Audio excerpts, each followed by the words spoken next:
ہمارے اسلاف نے پنچ کے اندر جو ایک چھوٹا سا پودا لگایا تھا، آج وہ پودا ایک تناور درخت بن چکا ہے۔ ہم اور آپ جو آج اس حال کے اندر بیٹھے ہیں، یہاں بیٹھنا ہمارے لیے بڑا آسان ہے، اور یہ اللہ رب العالمین کا ہمارے اوپر بہت احسان ہے کہ آج ہم کو اس نے اپنی زندگی کے اندر وہ دن دکھایا، ہماری زندگی کے اندر وہ دن میسر آیا کہ آج ہم اس محفل کے اندر بیٹھے ہیں۔ لیکن ہمارے اسلاف نے جو کوششیں، جو محنتیں کی، اصل ان کی یہ تمنا تھی، ان کی یہ چاہت تھی کہ یہ دن وہ بھی دیکھیں، لیکن قدر اللہ ما شاء فعل، اللہ رب العالمین جو چاہتا ہے وہی دکھاتا ہے، جس کو چاہتا ہے دکھاتا ہے۔ لیکن آج کے اس دن کو، جس کو میں سمجھتا ہوں کہ آج کا یہ دن ہمارے لیے شکرانے کا دن ہے، اس دن کو ہمیں اپنے ان اسلاف کو جو آج اس محفل کے اندر موجود نہیں ہیں، ہم نے ان کو بلانا نہیں۔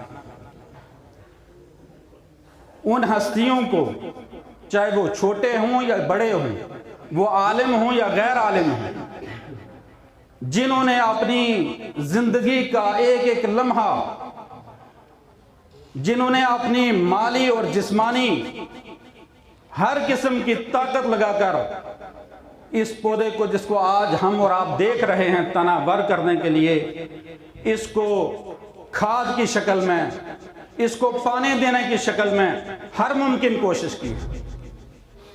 کسی نے کہا تھا، مٹا دے اپنی ہستی کو اگر کچھ مرتبہ چاہیے، مٹا دے اپنی ہستی کو اگر کچھ مرتبہ چاہیے، کہ دانہ خاک میں مل کر گل و گلزار ہوتا ہے۔ دوستو، اس جگہ کو، اس عمارت کو حاصل کرنے کے لیے جہاں ہمیں اپنے ان اسلاف کو یاد رکھنا ہے، وہاں پر اپنی جمعیت اور اپنی جماعت کے ان افراد کو بھی ان کا ہمیں شکرانہ یا شکریہ ادا کرنا چاہیے۔ نبی علیہ السلام نے فرمایا کہ اگر آپ کسی بندے کا شکر ادا نہیں کر سکتے تو اللہ کا شکر نہیں کر سکتے۔ کیوں؟ اس کی وجہ کیا ہے؟ کبھی ہم نے اس کے اوپر غور کیا؟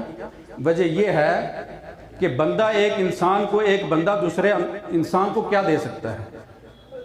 مختصر کوئی چیز دے سکتا، اگر دے سکتا، نہیں تو دے ہی کچھ نہیں سکتا۔ انسان کے پاس ہے ہی نہیں کچھ۔ تو اگر اتنی چھوٹی سی چیز کے اوپر وہ بندے کا احسان نہیں کر سکتا، تو اس رب العالمین کا شکر کیسے ادا کر سکتا ہے جس نے بے انتہا نعمتوں سے ہمیں نوازا ہے؟ وَإِن تَعُدُّوا نِعْمَةَ اللَّهِ لَا تُحْصُوهَا، اگر اس کی نعمتوں کو ہم گننا چاہیں تو اس کی تعداد نہیں کر سکتے، ان کا شمار نہیں کر سکتے۔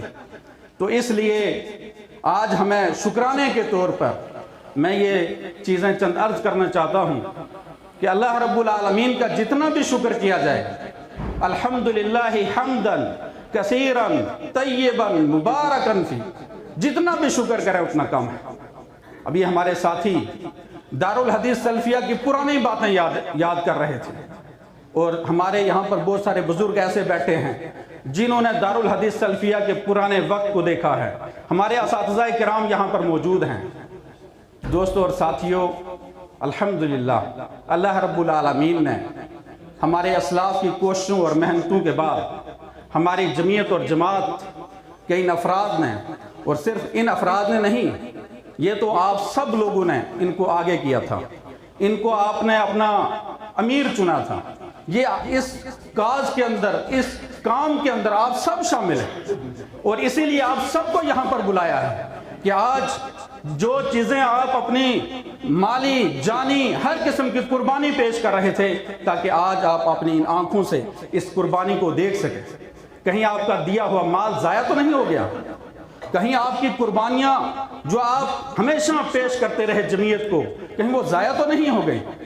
اس لیے آج آپ کو یہاں پر مدعو کیا گیا کہ آپ اپنی آنکھوں سے اس چیز کو دیدار کر سکیں، اس کو دیکھ سکیں، اور اس کے بعد ہم سب مل کر ابھی نماز کا وقت ہونے جا رہا ہے، تو ہم سب مل کر تاکہ نماز کے بعد اللہ رب العالمین کی شان کے اندر، اللہ رب العالمین کے دربار کے اندر اسی طریقے سے شکریہ کے الفاظ کہیں جس طریقے سے نبی علیہ السلام نے بتایا۔ حضرت عائشہ صدیقہ رضی اللہ تعالیٰ عنہ فرماتی ہیں نبی علیہ السلام رات میں لمبی نمازیں پڑھا کرتے تھے، تو نبی علیہ السلام کے پاؤں مبارک سو جاتے، اور حضرت عائشہ صدیقہ رضی اللہ تعالیٰ عنہ نے ایک دن پوچھا یا رسول اللہ صلی اللہ علیہ وسلم، آپ اتنی مشقت اور اتنی محنت کیوں کرتے ہیں؟ اللہ رب العالمین نے آپ کے تمام گناہ معاف کر دیے۔ نبی علیہ السلام نے فرمایا افلا اکون عبدا شکورا، کیا میں اللہ کا شکر گزار بندہ نہ بنوں؟ تو دوستو اور ساتھیو، اللہ رب العالمین کے سامنے نبی علیہ السلام نے اپنا سر سجدے میں رکھ کر اللہ کی نعمتوں کا شکر ادا کیا ہے، اور یہ سنت اور یہ طریقہ نبی علیہ السلام نے ہم کو بتا دیا ہے کہ شکرانہ کرنا کیسے ہے، وہ شکرانہ کس طریقے سے ادا کرنا ہے۔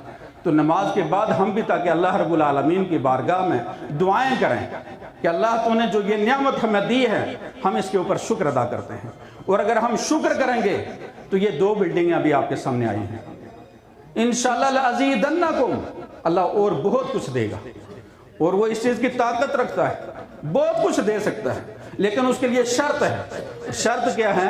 کہ ہم شکر کریں، شکر کریں، جو عطا کیا اس کے اوپر اترائے نہیں، اس کے اوپر فخر نہیں کریں، اس کے اوپر گمانڈ نہ کریں کہ یہ تو ہم نے اپنے ہاتھوں سے کمایا ہے، اس میں میرا اتنا مال خرچ ہوا ہے، اس میں میں نے یہ کیا، نہیں، یہ سب کچھ اللہ نے ہم کو دیا تو آپ نے بھی اس کے اندر خرچ کیا، اور اگر اللہ آپ کو نہ دیتا، ہم کو نہ دیتا تو ہم کہاں سے خرچ کرتے؟ تو یہ اصل جو ہے منعم کون ہے، یہ نعمتیں عطا کرنے والا کون ہے، یہ جان، یہ مال، یہ ساری چیزیں جو اس بلڈنگ کے اندر لگی یہ کس نے دی ہیں؟ اصل کی طرف جائیں، اصل کو دیکھیں، اصل کیا ہے، اور اصل تو اللہ رب العالمین کی ذات ہے، اسی نے تو عطا کیا۔ تو ہم اس کا جب شکر کریں گے تو انشاءاللہ یہ ایک بلڈنگ نہیں، بہت ساری بلڈنگیں بنیں گی انشاءاللہ باذن اللہ، لیکن اس کے لیے شرط ہے کہ ہم سب مل کر شکر کریں۔ تو اللہ رب العالمین سے دعا گو ہوں کہ اللہ رب العالمین ہم سب کو کہنے سننے سے زیادہ عمل کرنے کی توفیق عنایت فرمائے۔